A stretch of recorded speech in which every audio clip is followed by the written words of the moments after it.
Bago po magsimula ang misa, formal ko pong wini-welcome at pinapakilala sa inyo ang magiging bagong pastol ng Nuestra Señora de la Soledad.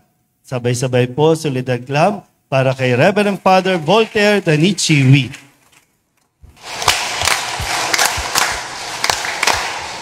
Kalimutan na agad. Sa komunidad po, pinagkakatiwala ko po sa inyo si Father Danichi. Tulungan niyo po siya at suportahan. Father Danichi, ikaw na rin bahala sa komunidad ng Nuestra Señora de la Soledad. Kambadong is out, Kambanichi is in. Sumainyo ang Panginoon. At sumayo rin. Ang mabuting balita ng Panginoon ayon kay San Marcos. Papuri sa iyo, Panginoon.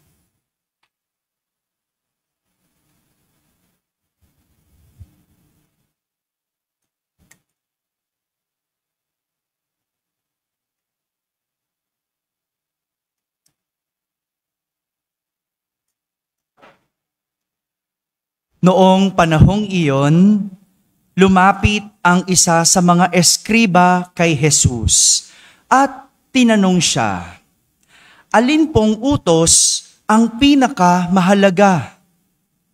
Sumagot si Jesus, "Ito ang pinakamahalagang utos. Pakinggan mo, Israel, ang Panginoon na ating Diyos. Siya lamang ang Panginoon.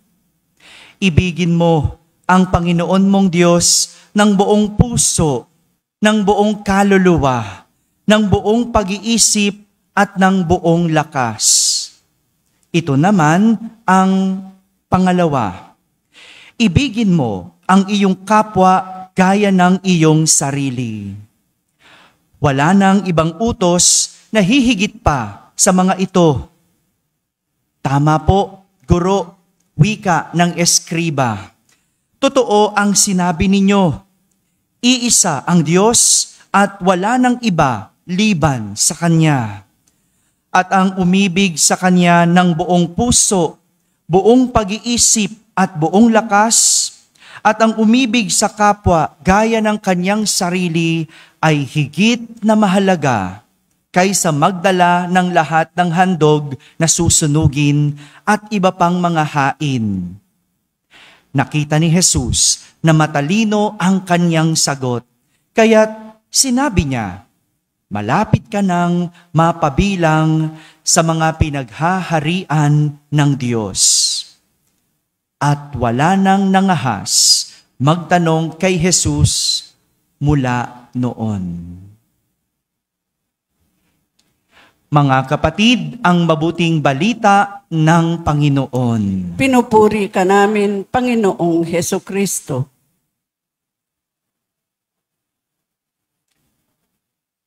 Isang magandang gabi po sa inyong lahat. Pakibati naman ang katabi ninyo ng magandang gabi. Magandang gabi po sa lahat ng ating mga online mass goers at yung mga nasa labas po, magandang gabi po sa inyong lahat. Magandang gabi po yung nandiyo sa balcony. Magandang gabi po. At saka yung mga nandito sa side, magandang gabi po sa inyong lahat. October 8, 2024, around 6 a.m. sa Portugal, Fatima, nag-message sa akin si Father or Monsignor Reggie Maliktem. October 8.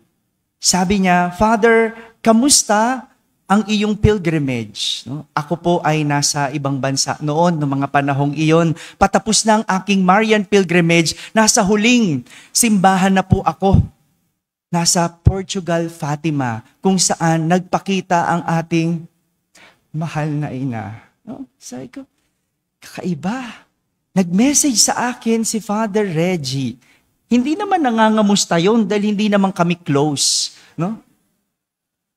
Teacher ko po siya, pero Hindi siya nangangamusta ng gano'n. Sabi ko, Father, maganda, masaya. Andito po ako sa Fatima.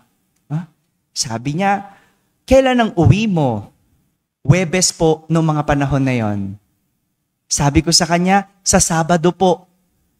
Sabi niya, pag uwi mo, usap tayo. Mag-report ka sa akin. Kinabahan ako. Sabi ko, may scandal ba ako? Ninervyos ako eh. Ano kaya yun? Bakit ako pinapatawag? Bakit ako kailangan makipag-usap kay Monsignor Reggie? No? Kasama ko po noon si Father Dave Concepcion. Kung kilala niyo po si Father Dave, no? Siya po ay formator ko nung ako ay nasa seminaryo.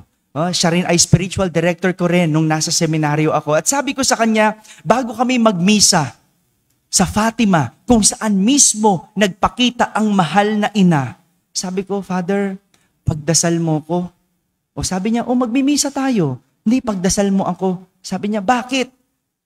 Pinapatawag ako. Pagbalik natin sa Pilipinas. Sabi niya, naku, assignment yan. Sabi ko, assignment? Pangatlong assignment ko, tatlo na assignment ko.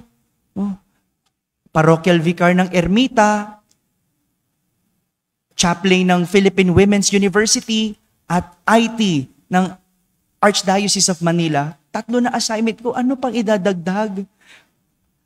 Hanggang leeg na yung lahat ng assignment ko. Pero nagdasal lang kami. Dumating ang Sabado, habang nasa eroplano pa kami, paglapag ng eroplano, minessage ko na si Monsignor Reggie. Sabi ko, Mons, andito na po ako sa Pilipinas. Inintay ko kung mag-schedule kami mag-usap. Hindi siya sumagot, umuwi ako ng bahay, at gabi, 10:00, tumawag siya sa akin at sinabi na ililipat na ako ng parokya. Sabi ko, saan po? Sabi niya, sa Camba, Nuestra Señora de la Soledad.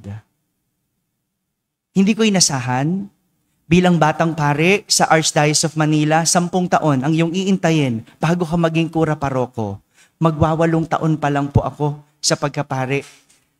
Hindi ko inasahan kasi 2 taon pa lang ako sa ermita. Alam namin na ang lipatan after 6 years. Ang sabi ko, bakit po ako? Sabi ni Monsignor Reggie, ikaw ang naisip ng kardinal. Tatanggapin mo ba? Sabi ko, hindi.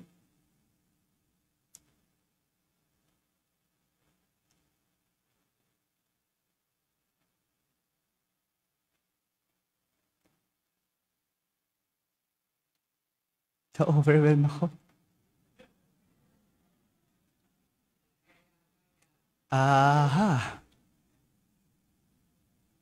Hindi ko alam ang inoohan ko. Pero sinunod ko. Sa ordinasyon namin mga pare, 3 ang aming pinangako. Isa doon ang pagsunod.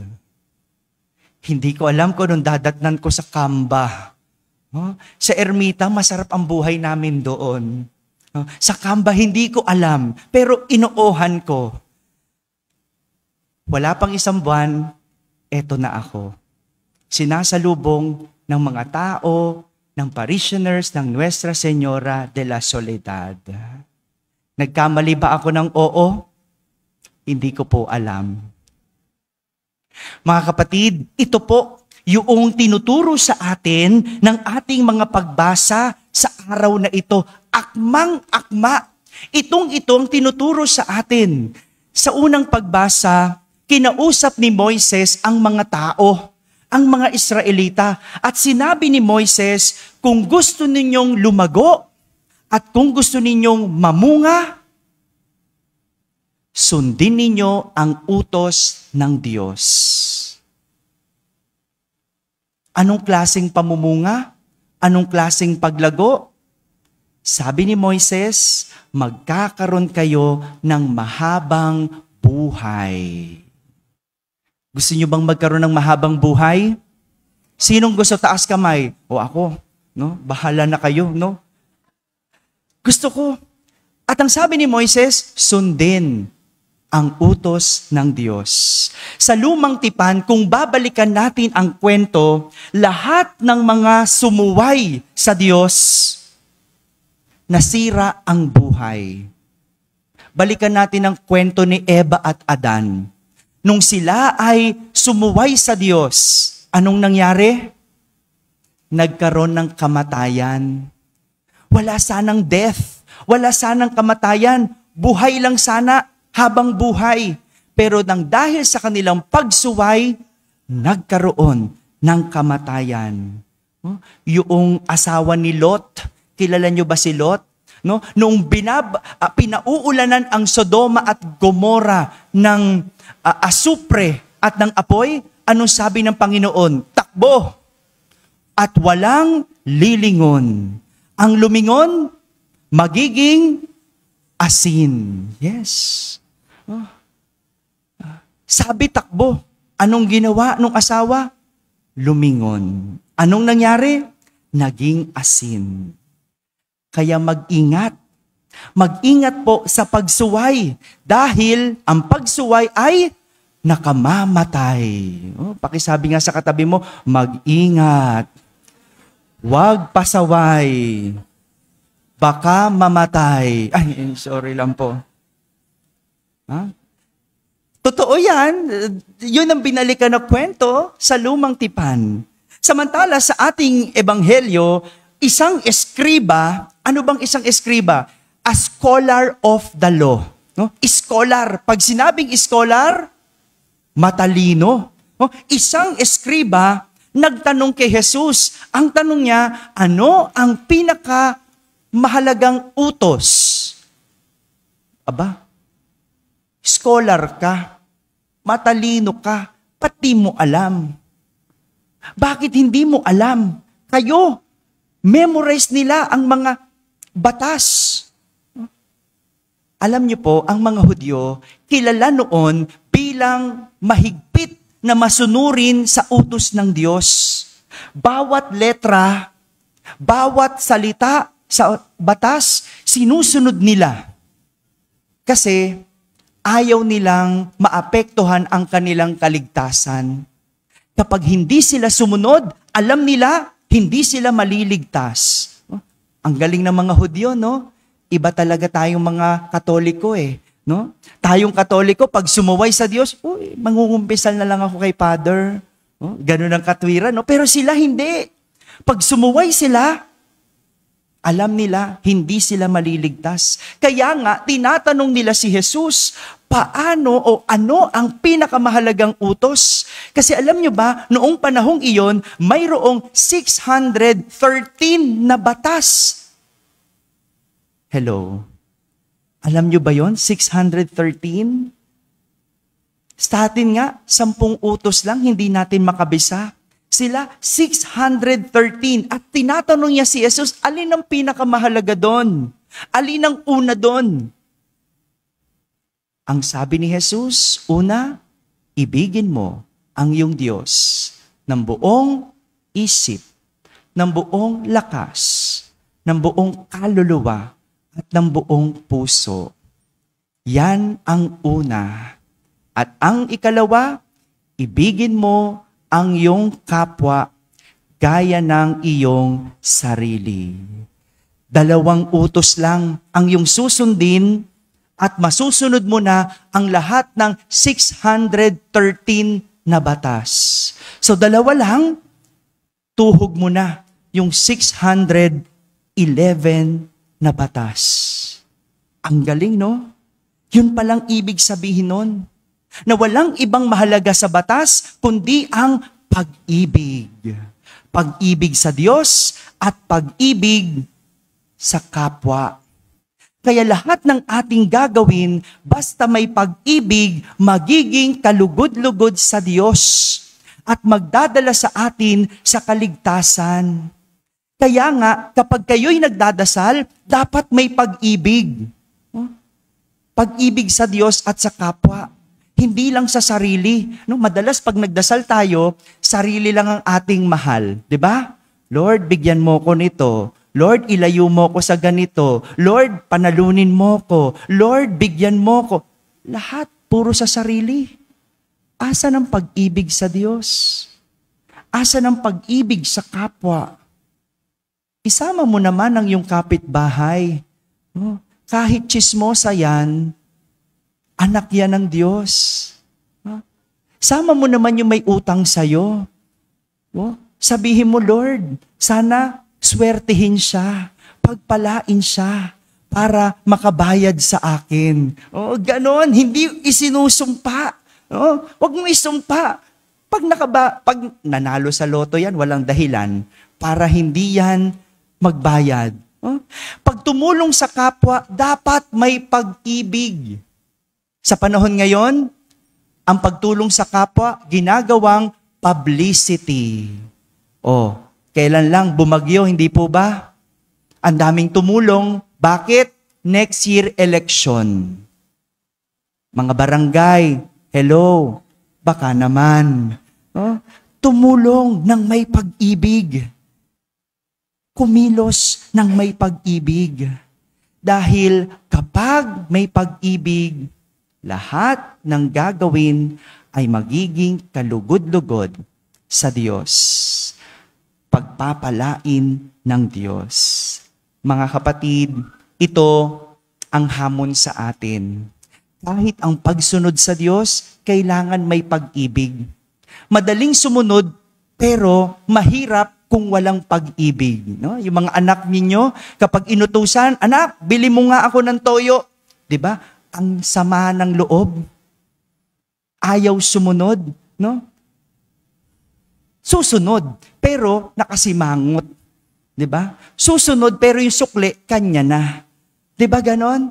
Oh, pero kapag may pag-ibig, kahit anong hirap ng inuutos, magiging magaang at madali dahil sinamahan ng pag-ibig. Mga kapatid, ito po ang hamon sa ating lahat. Ang pinakamahalaga sa pagsunod ay may pag-ibig. Dahil ang pag-ibig o ang pagsunod na may pag-ibig ay isang totoo at purong pagsunod. Amen? Amen. Muli po, ako po'y nagpapasalamat sa isang mainit ninyong pagtanggap sa akin. Naiyak ako. Pag sinasayawan, ano? First time po may sumayaw po sa akin. Nakita ko na yan, pero kay Father Douglas, hindi sa akin. Pag ako palang sasayawan, nakakaiyak. May grasya sa pagsunod. At sigurado ako, dito sa Kamba, ako lalago bilang pare.